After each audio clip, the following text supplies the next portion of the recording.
if I was going to recommend anything for a new leader, it's all about, say, emotional intelligence.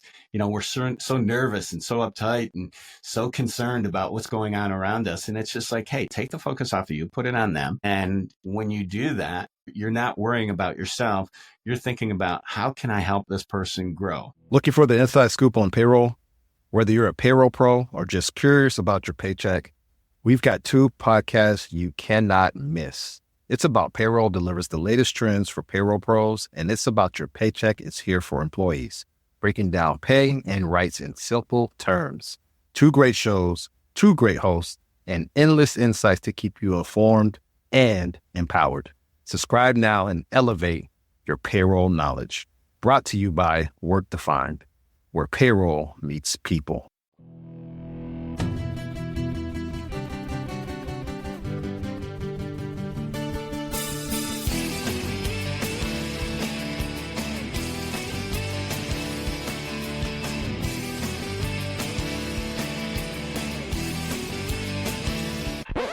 Welcome to Backstage Pass with the HR Rockstar, the show that pulls back the curtain and cranks up the volume on the most pressing HR topics, from talent strategies and workplace culture to career pivots and leadership. Because in today's world, HR isn't just behind the scenes, it's center stage. I'm your host, Jay Arnold, and in the world of HR and talent, there are times you recognize top performers within the workplace, sometimes referred to as rock stars. This podcast combines my love of HR as my career with my experience of 10 plus years performing shows around Michigan and the Midwest in my rock band, chasing the dream of being an actual rock star. Join me as I sit down with rock stars in their fields to have fun, insightful conversations that keep the human in human resources. Together we'll disrupt, innovate, and amplify the future of work. So grab your pass, turn it up, and let's make some noise.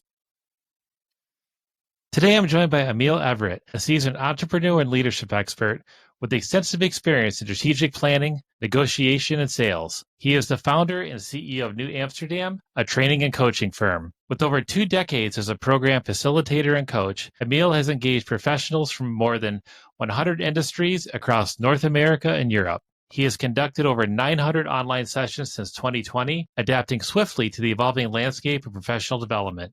And now he can add author to his credentials, as he is the author of Leading with Trust, the 12 Elements of Achieving Peak Performance. This book offers a comprehensive framework for cultivating trust as a cornerstone of effective leadership, drawing from extensive research and real-world case studies. I hope you enjoy my conversation with Emil Everett. Hi, Emil. It's great to see you today. Thank you so much for joining me. Well, Jay, it's great to be with you. And first of all, congratulations on the podcast and wishing you all the best with it. And thank you for having me on. Thank you for being here. As we get started, maybe you can just give a brief introduction of yourself and your background. Well, it's, as I like to say, I've got a pretty varied background. Came out of undergraduate school, worked for a bank. In working with the bank, I had a tryout with the Buffalo Bills as a place kicker, went to training camp with them. Unfortunately, I was cut pretty quickly, went back to the bank, and then I was exposed to the family business for a little bit. Then took a dive into graduate school. Oh, yeah, that was after running for Congress. And then jumping to grad school, moving down to New York City. My mother called me up one day and says, Emil, come home, take over the family business or I'll sell it right out from under you. I knew I was in for a tough negotiation. So I said, I got to take this job. But I said, I'm going to start my own asset management firm in addition to the insurance business that we had. And that took off, did that for well over a decade. Just absolutely loved it. Had a lot of great times. It was fun working with my mother, who was very successful. She was an educator, ran a family business. So it really kind of set things up for me to go into the asset management. Met my wife, who was living in New York. And I knew I wanted to always go back to New York, having spent some time there. Went back to New York and married my wife. He had an apartment in New York. Saw the financial crisis of 2007, 2008, sold it, moved to where we are now in East Hampton. And now I'm basically doing something I started early in my career, and that was working with an organization doing training for individuals in sales, leadership, negotiation. And it just spurred me to really make that full transition to this profession. And a lot of it was because of what was happening in New York. I had my asset management business, but I just was enjoying, as I like to say, get into the belly of the beast and working for some very large hedge funds, trading organizations, and then major sports leagues. And it just started growing, and I just really appreciated it and loved it. So sold the asset management side of things and moved into this full time, and just absolutely love it. I'm very fortunate to have a job that I actually love. That's wonderful. When we first met doing one of those training sessions, and it was a game changer for me. I'd kind of a similar thing, gone to undergrad, grad school, had a wonderful professor who was on a previous episode of my podcast that really got me into HR and really set the tone. And I felt very similar at your style, how you presented things, going, okay, this isn't theory. This is real life stuff I could take right back to my desk, my virtual desk or physical desk later that afternoon if we had a morning session. And that continued for, a couple months that, our sessions were spread out,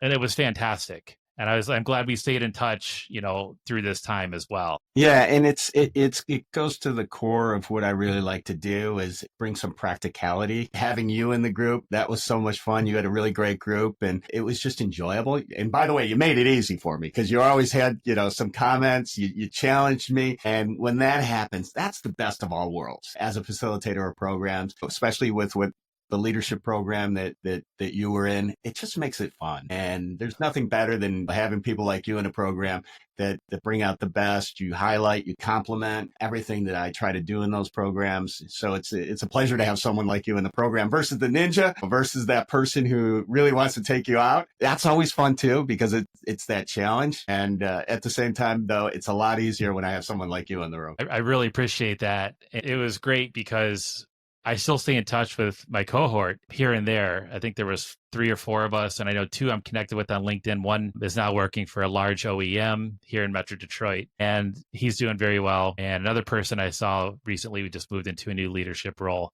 So I reached out to him and said hello and congratulated him. And it's one of those things where how can I apply this on my job day to day?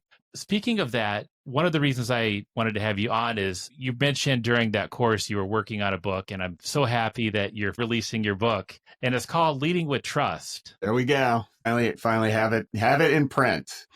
Pretty excited about that. Keeping with the book title is Leading with Trust, the 12 Elements for Achieving Peak Performance.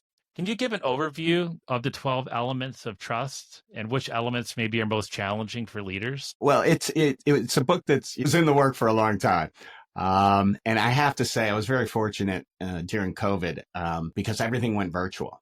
And I had previously been certified as a virtual trainer, which made that transition very easy. And I had actually started the book before COVID. And it was just, I was just so busy. I was doing well over 200 3-hour sessions a year. And so the book kind of got pushed to the back burner a little bit, but finally I was able to bring it out and, finish it up in December and really put the finishing touches on it and got it back to the publisher. So we're coming out on May 6th and looking forward to that. But the book is really focused on during that time, thinking about what leadership is all about. And that's where the 12 elements came from, was really thinking about what is it that great leaders did? What was it that bad leaders do that drive us crazy? And as I said in the program, what are the things that drive you to therapy with leaders? And I categorized them, and they were the 12 elements, and it's really broken into 2 areas. As we look at leaders, or as us as leaders wanting to evaluate who we are as a leader, it really comes down to skill and character. And the character side is really about who the person is,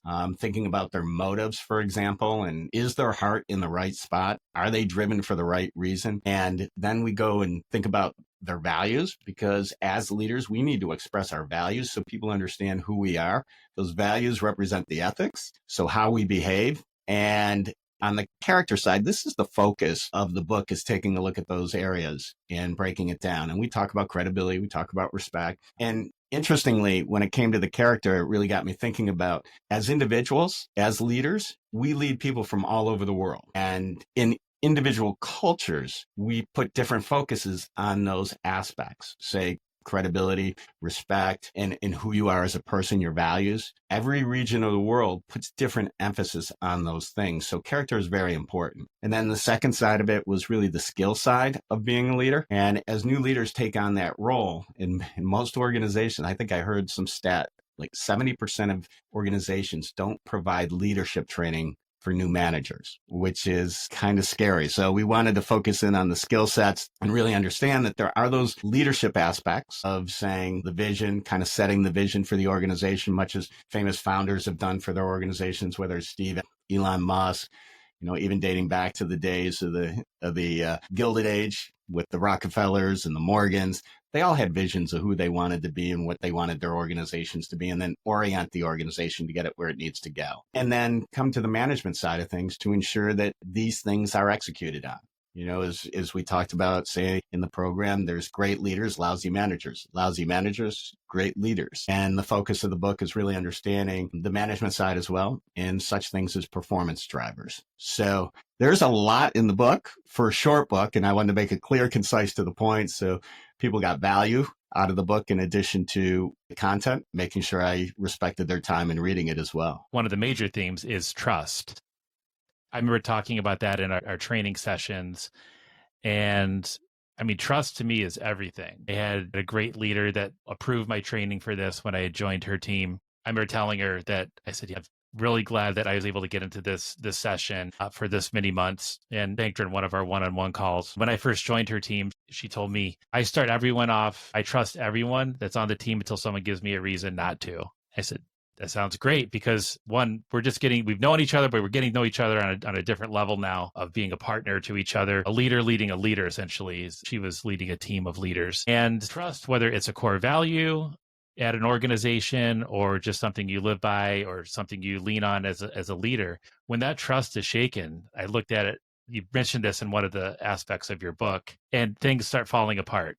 You don't work together as a team. And I've seen it recently, and I've seen it in past organizations where leadership will make a decision. It might be unpopular, and it's hard to regain that trust. I saw one a number of years ago where someone questioned leadership on trust, saying, it's hard for us to trust you. The trust has been violated. And a senior leader got up and, what do you mean we don't trust you? And then some more things happened the following week or two. It's like, this is exactly why. How are you not seeing this?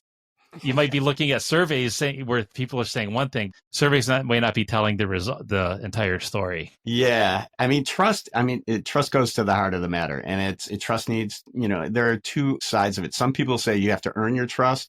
And then there's people who says, I give you trust until it's broken. And as long as that's understood, I think it's important, because everybody looks at trust in a different way. And if we understand it, then trust can be built. And when trust is present, as we know, it's a beautiful thing. Things are, done faster, quicker. Time is saved. Money and resources are allocated more efficiently. And a big part of it is just the relationship you have with individuals. It's that emotional intelligence. It's part of the conversations we have with people that really speeds up that particular aspect of trust. And when it's broken, and I've experienced it firsthand, you heard me talk about it. I'm pretty candid and pretty real about when trust is broken, the effects it has on individuals, their level of engagement, their questioning whether or not they want to stay with the organization. And studies have proven if they don't believe in senior management, they don't believe in their supervisor, they don't believe in what they're doing. If any one of those is missing, they're halfway out the door. And they're either looking for a job or they're open to entertaining an interview. And as leaders, we shouldn't be allowing that to happen. We shouldn't learn about things at the exit interview. We should be having conversations throughout the day to understand where people's heads are at and how do we motivate them and how do we get to done what needs to be done. Because when trust isn't present and it's destroyed, it is extremely, extremely hard to rebuild. And, you have to earn trust all over again. And that pays a price to the individuals and the organization. One of the hot topics that's been trending for some time now, because COVID hit in 2020. Coming out of it, obviously, there was a hiring boom in several industries where unbelievable salaries, sign-on bonuses, 100% remote work, hybrid work. It all depended on the industry, of course, and people rescinding their own job offer because they got offered tens of thousands more with one of the FAANG companies, Facebook, Apple, Amazon, Netflix, and Google. And it's like, how can you compete with them? There is a war on talent. And of course, we're kind of going through some challenging times right now with the job market. But one of the things that has been trending, whether it's from different HR organizations, is best practices is implement stay interviews. Look for those, what we call rock stars within the job category. Find out, there's always been that meme that goes around is when you're when your top players get quiet suddenly and they're not sharing ideas, you should be very concerned. One of the things is implement stay interviews, not just once a year at the end of the year for performance saying, here were your metrics, you achieved A, B, or C, your bonus is going to be this. You should be having those one-on-ones on a bi-weekly or at least monthly to really get in to understand, like, how are your projects going? How are things going within your team? Because those are where the flags start going, okay, yellow flag, something's going on, red flag. And then that way you can't be surprised when someone goes, well, I'm giving my notice and here's why. And yeah, some people will absolutely give a notice regardless because a new opportunity, they're relocating. But one of the things that's been in the news recently about trust being broken is, I remember we talked briefly about this in one of our training sessions. For the longest time is Southwest Airlines was an unbelievable airline. And they always were known to be, well, they're really a customer service company that happens to fly airplanes. And the way the founders founded that company, the way their leadership was set up, the story of the entire company, and the founders either retired, they've passed away.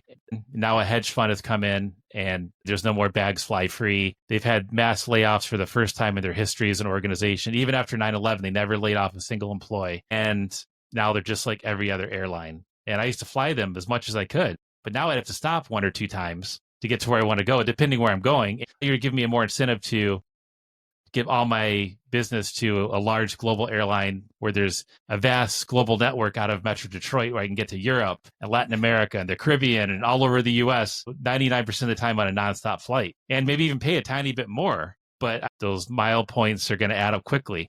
So seeing that destroy from the inside where you've been a fan for so long, and really is going to make me look at your book in a different light. Well, it's really about leadership in those organizations. And if you look at Southwest, you look at, say, JetBlue, another airline, they all started up. They were unique. They had something innovative.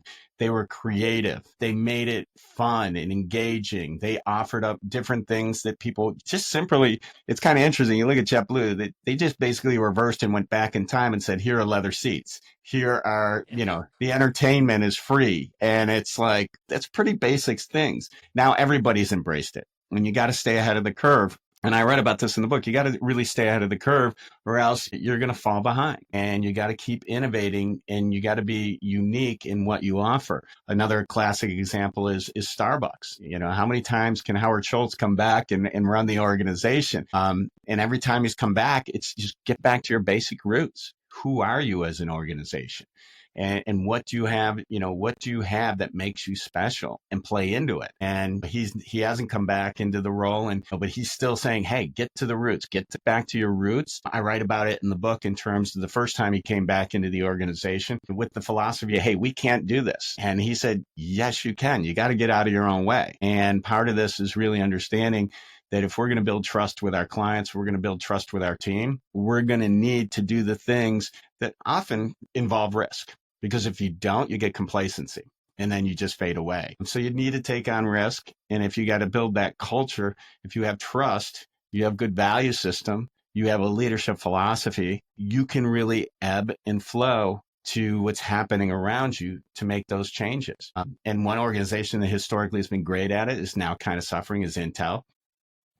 And just in the past few weeks, they started making some major drastic changes, but they dominated the semiconductor industry for decades because they were always staying ahead. And anytime they fell behind, they leapfrogged the competition. And then you take a look at, a company like Apple, they sit back, they observe, and then they pounce and they come out with a product that's similar, but better. And, now they're facing a little bit of what's, product development, what's going to be new here. And they're taking a little hit on, the trust factor in terms of the product of not getting their artificial intelligence out quick enough. So once again, trust manifests itself in so many ways, but it ends up starting with the leadership and setting that culture. There's something I had thought about for a long time was like what certain companies I always felt attracted to, like, why am I so loyal to this company? Whether it's getting that cup of coffee, flying that airline over the competition, shopping at that store, looking for that product. And one thing that a previous guest of mine, Dr. Meadows, I believe you said you listened to that podcast. We talked in school about this, and there's something called the founder's effect. All the companies we discussed, Costco, Apple, Southwest, JetBlue, Starbucks, all had their founders running the organization for a very, very long time before they either retired, stepped down, and let someone else come in their place. Tim Cook's done a really good job of moving into where Steve Jobs left. And I think Costco, they haven't missed a beat. When the founder of Costco left, I think his COO at the time took over. And there's a infamous story now that's in print and on YouTube, is that we're losing so much money in this $1.50 hot dog. We haven't raised it 20 years, whatever it was. And he's like, we're not making money on the hot dog. If you raise it, I will kill you. That was his exact quote. I saw that, and as someone who shops at Costco, man, that was drawing the line. If they changed that price on a hot dog, there was war to be paid. And but that goes to the courage, but also understanding your business, because that is such a great loss leader and it's a statement as to who you are, and you can't beat that. It goes to that thing.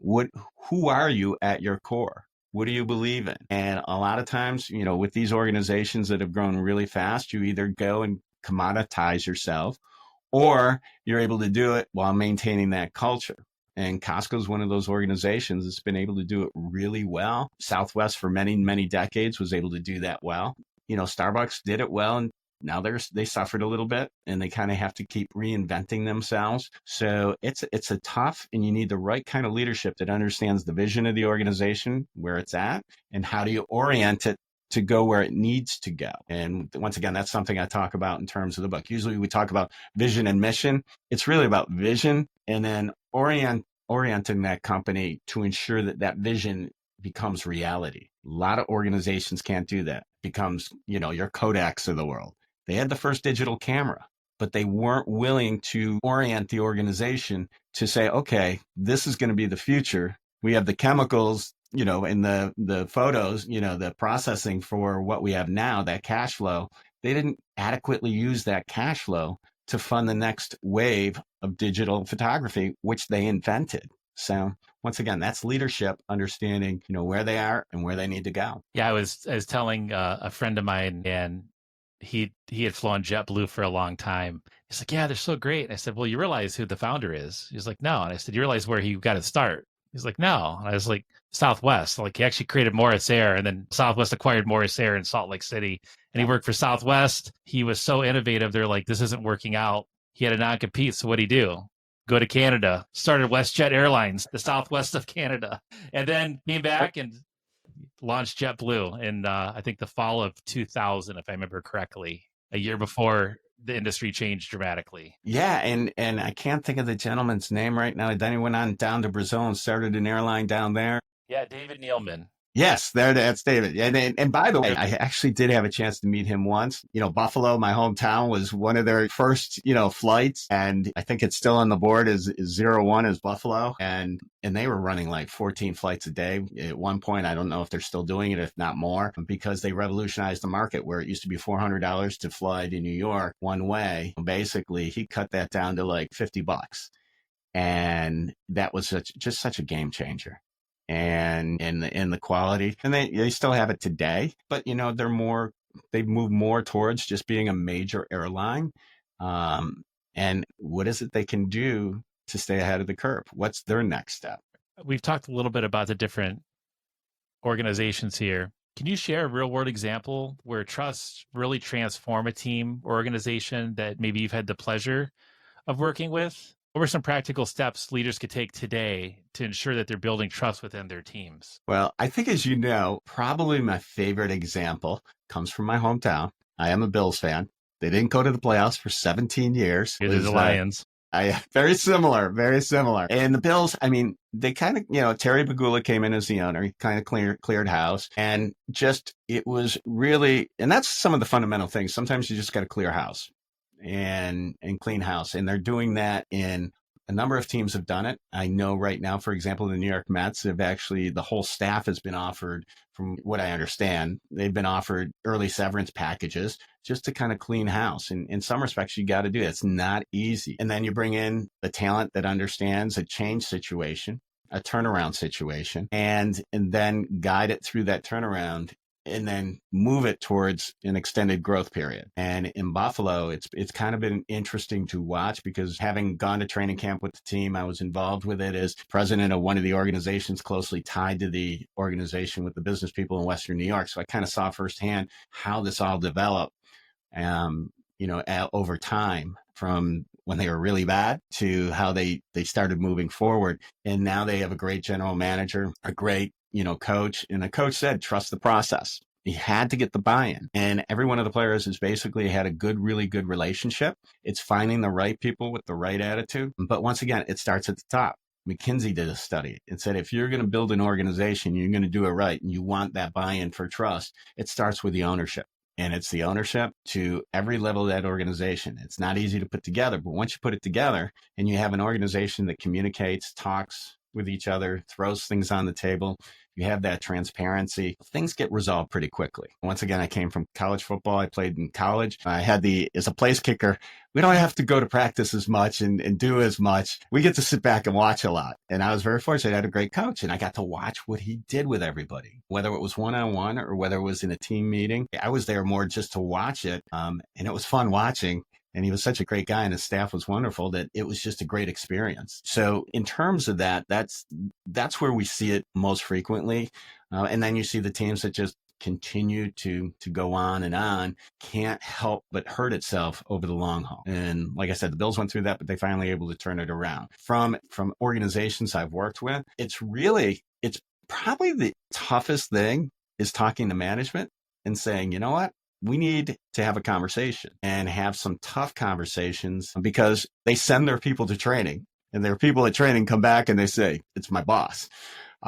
It's almost as if we got to play the mediator in this situation. And to see the differences of how people react to that, you understand where teams are going to turn around. And, the teams that turn around, I don't want to say from a dollar perspective, it's hundreds of millions that have been created by going through that process. At the same time, just watching people's attitudes change. Once leadership understands that they need to change, because if they don't change, I've seen organizations fall by the wayside. I have friends in an organization right now that are suffering because of senior leadership's ineptness, not understanding the market, and really hurting the team people. The engagement scores are ridiculous. They wait a year and a half, 2 years to release engagement scores because they're so bad. And they're suffering because of that. In the organization that should be 3 to 4 times the sales that they have, they sit there and they say, it's inexcusable. Yet management does not want to recognize it, does not want to take blame. I grew up in Buffalo. When the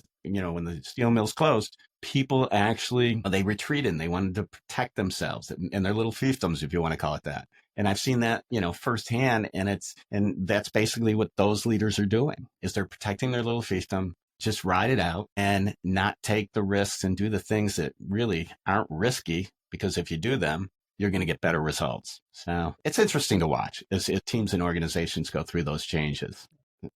As leaders look at their teams and trust is going fine, but unfortunately, as we talked of a couple examples, trust was broken, or trust is broken within an organization from leadership to employees, or at a micro level from a director, a manager to their individual team members. What are some ways that leaders can rebuild that trust if trust is broken, whether within their control or outside of their control, like a market shift, a pandemic? Someone made a promise and a global pandemic hit and everything was out of everyone's control. What are some ways they could rebuild that trust? Well, we go through different situations, and it's how we approach those situations. So if it's a chaotic situations, kind of like the pandemic, or say a factory shutting down, or there is workflow disruptions, supply chain issues, a lot that we've seen in the past several years, we need just to be candid and open with our team members and explain the situation, how it's going to impact not only financially, but how it impacts them personally. I'm a firm believer, take care of those who take care of you. I had an insurance business. When somebody got in a car accident,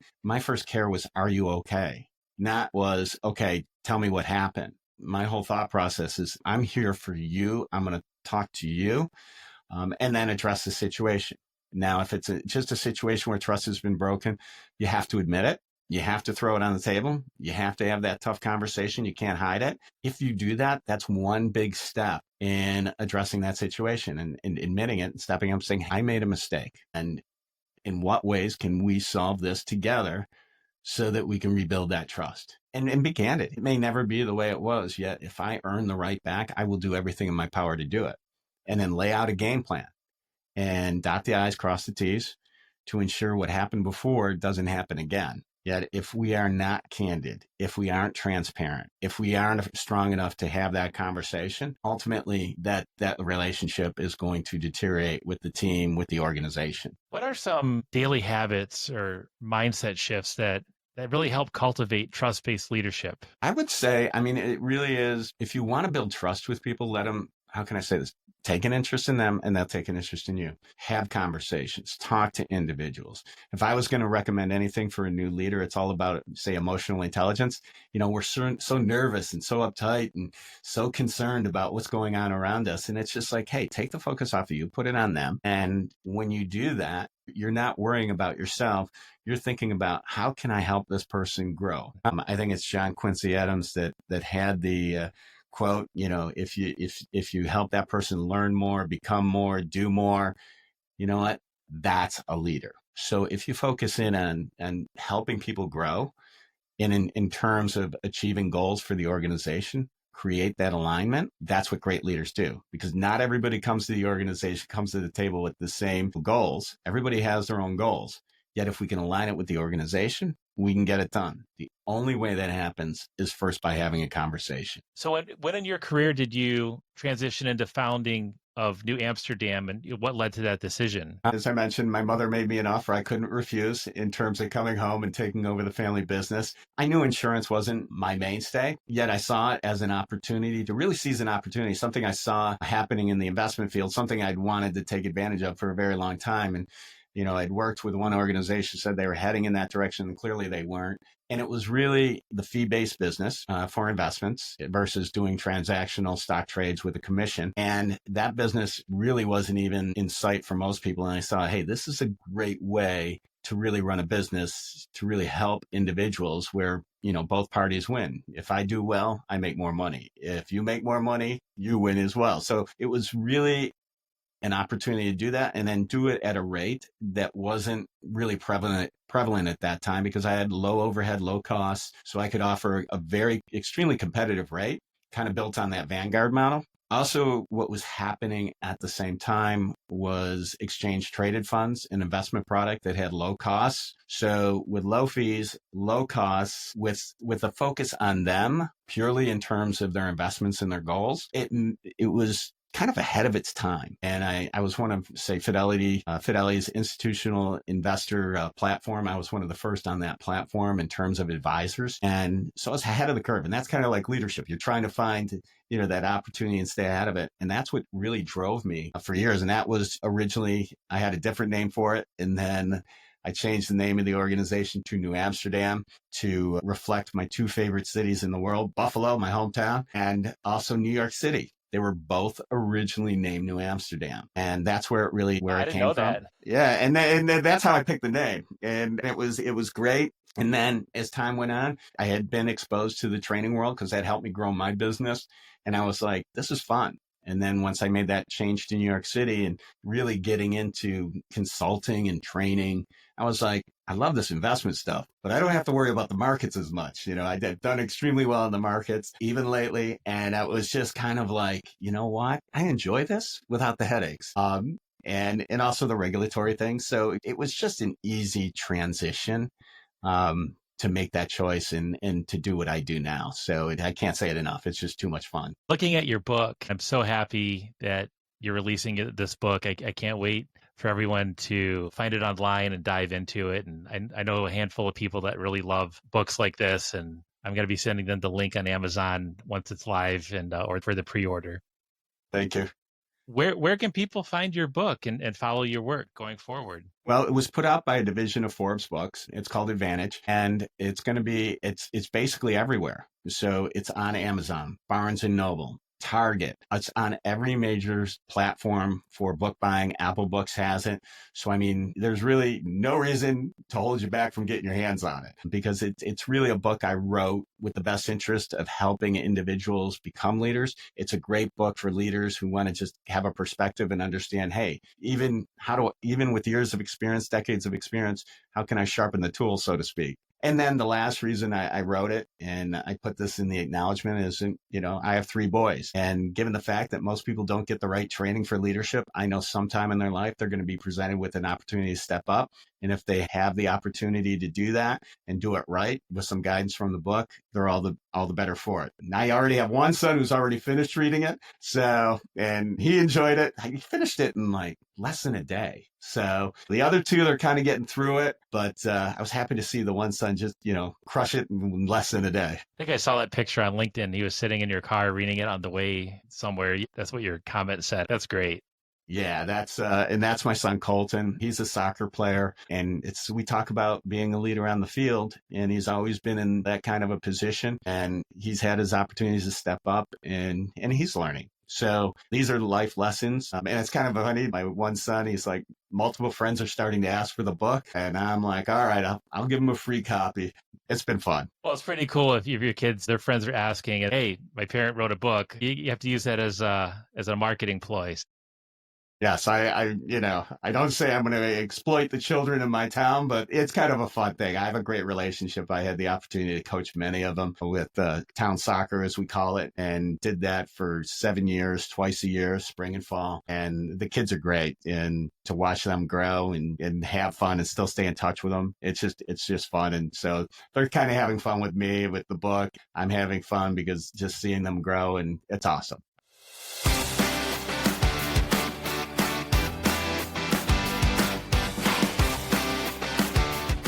Our conversation on leadership has been great, but now I'm going to dive into some personal questions for you related to pop culture. If you were to share your, Spotify or Apple Music playlist, what are some artists we would find? That's kind of dangerous, because you may call me Sybil by the time I'm done. I love all different genres of music. Believe it or not, when I was growing up, some friends introduced me to like Motown. I mean, we're talking the Spinners, the OJs. My first concert was Diana Ross. So I absolutely love that. I mean, college, the classic Springsteen. It's all over the map. Rock, AC/DC. In the 2000s, we had bands. You heard Buffalo a lot, and you heard in the program a lot. I love my hometown. I mean, we had the Goo Goo Dolls, 10,000 Maniacs. And one of my favorite eras is like the 80s music that came out of England. You call it the first wave. Back then, we called it new wave. I love it. And Canada has such great music. I mean, I just love music in general. So if you look at my playlist, it's all over the map. One thing you will not find is Katy Perry. You will not find Taylor Swift. I'm kind of old school in that nature, but you will find everything in there. Well, even though my daughter might be sad to hear that from you because she's a big Swiftie, I'm sure she'll still read your books. But well, I'm also a Bills fan. So with her dating a Kansas City Chief, it's kind of tough. You mentioned Buffalo. The Goo Goo Dolls, definitely top 10 favorite band of mine for sure. I mean, I liked them when they were punk, going into more of the pop style. And I was like, who's this new band with this song Name or this song Iris? I'm like, oh no, they've been around since 586. They used to play this really infamous club here in Metro Detroit called Paychecks in Hamtramck, Michigan. Every band has played there. You're not in the Detroit music scene unless you played Paychecks. And I know they played there years and years ago when Robbie was the singer and Johnny was just the guitar player. So yeah, huge fan of the Goo Goo Dolls. Well, it was funny. A good friend of mine I'll never forget. He told me the story. His mother comes home one day and she says, "Oh, I met this wonderful woman working out at the health club, and I was just telling her how successful you are and how proud I am of you." And he's like, "Well, who did you talk to?" And she says, "Oh, her son is a musician, and he's a drummer for a band." And he asked, "What band was it?" And of course, it was the Goo Goo Dolls. And he's like, "Mom, he's doing so much better than me. You won't even believe." He like goes to the TV, turns on like MTV, and there are the Goo Goo Dolls. They're playing one of the songs. I mean, we're talking old school. And it was hysterical. He's doing pretty well, Mom. He's doing pretty well.